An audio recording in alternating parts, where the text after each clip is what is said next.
नमस्कार, मी पूजा कारेकर पोटपूजामध्ये आपल्या सगळ्यांचं स्वागत करते। आज मी तुम्हाला आषाढी एकादशीच्या निमित्तानं उपवासाची थालीपीठं कशी करायची ते दाखवणार आहे। चला तर मग बघूया। हे 2 बटाटे आपण उकडून घेतलेले आहेत, ते सोलून घेऊया।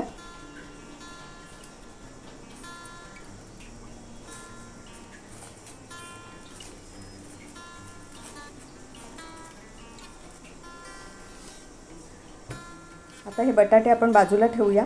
ह्याच्यातील लागेल तेवढंच बटाटा आपण घालणार आहोत। 2 उकडून ठेवलेली आहेत। जिरं, खोबरं, मिरची आणि मीठ हे वाटून घेऊया। ही उपवासाची भाजणी आहे। साबुदाणा, वरीचे तांदूळ आणि राजगिरा हे सगळं थोडं कोमट भाजून घ्यायचं आणि मग त्याच्यामध्ये जिरं घालायचं आणि गॅस बंद करायचा। हे सगळं थोडं गरम करून झालं, थंड झाल्यानंतर ते मिक्सरला लावायचं आणि मग मिक्सरला हे पीठ तयार होतं ते चाळून ठेवून देऊ शकतो आपण। आणि मीठ आपण नंतर घालतो भिजवताना तेव्हा घालू शकतो, किंवा तुम्हाला हवं तर तुम्ही मीठसुद्धा त्याच्यामध्येच मिक्स करू शकता। तर ही आपण भाजणी करून घेतलेली आहे।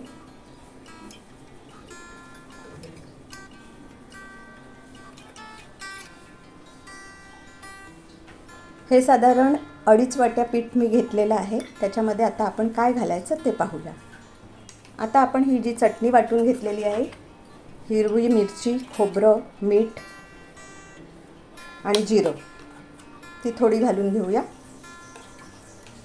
शेंगदाण्याचं कूट, हिरवी मिरची चटणीतसुद्धा आपण घातली होती आणि हा ठेचा आहे हिरव्या मिरचीचा। जिरं आणि मिरची मीठ वाटून घेतलेली आहे। तुम्हाला तिखट जसं आवडत असेल त्याप्रमाणे तुम्ही मिरची घालू शकता। ही भाजलेल्या जिऱ्याची पावडर आहे। जिरं भाजून पावडर करून ठेवलेली आहे, ती थोडी घातली, 1 चमचा।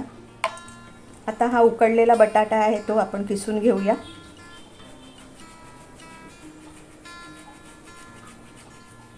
आपण उपवासाला बटाटा खातोही आणि बाइंडिंगचं काम बटाटा चांगलं करतो, त्यामुळे आपण बटाटा घालतो आणि चवही छान होते। आता चवीपुरतं मीठ घालून घेऊया।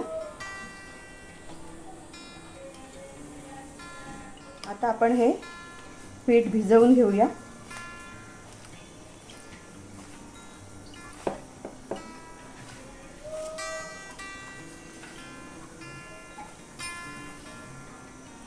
पाणी आपल्याला लागेल तसं थोडं थोडं घालून घ्यायचं, कारण बटाट्याचा ओलावा आहेच। आता आपलं हे पीठ मळून झालेलं आहे। आता आपण त्याचे छोटे छोटे गोळे करून घेऊया।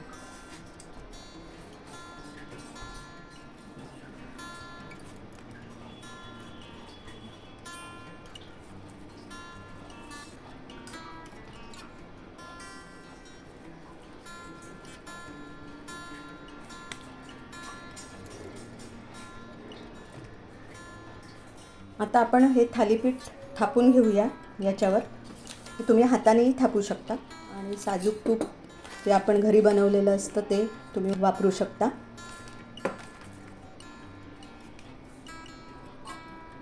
त्याला थोडंसं तेल लावून घेऊया प्लास्टिकला।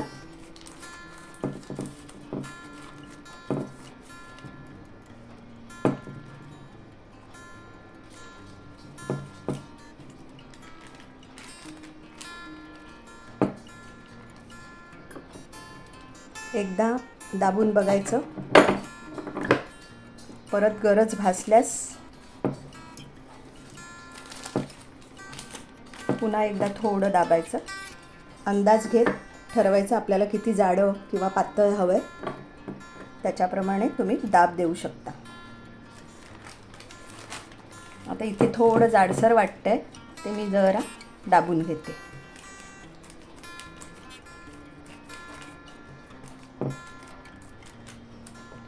तुम्ही भोग पाडायचं असेल तर पाडू शकता, नाही पाडलं तरी चालतं। आता आपण हे भाजून घेऊया। असंच आता आपण दुसरंही करून घेऊया।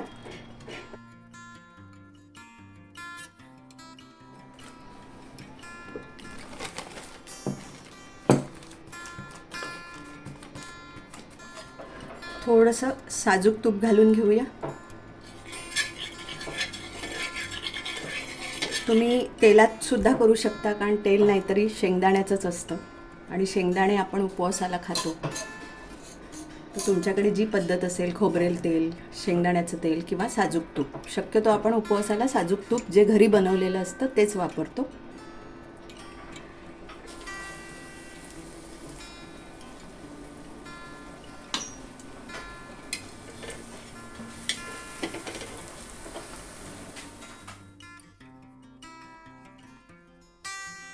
लागल्यास, गरज भासल्यास तुम्ही थोडंसं बाजूनी तूप सोडू शकता.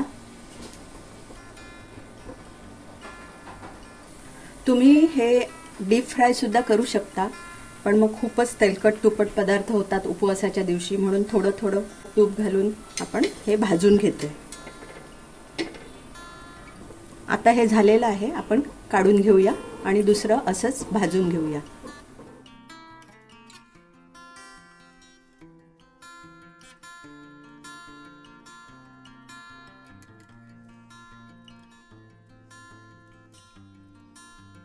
आता आपली ही थालीपीठं तयार आहेत. ही दह्यासोबत किंवा खोबऱ्याच्या चटणीबरोबर तुम्ही खाऊ शकता. तुम्हाला ही रेसिपी कशी वाटली हे नक्की कमेंटमध्ये कळवा. लाईक करा, शेअर करा आणि सबस्क्राईब करा. आणि हो, मस्त खाण्याची घ्यायची असेल मजा तर बघत राहा पोटपूजा.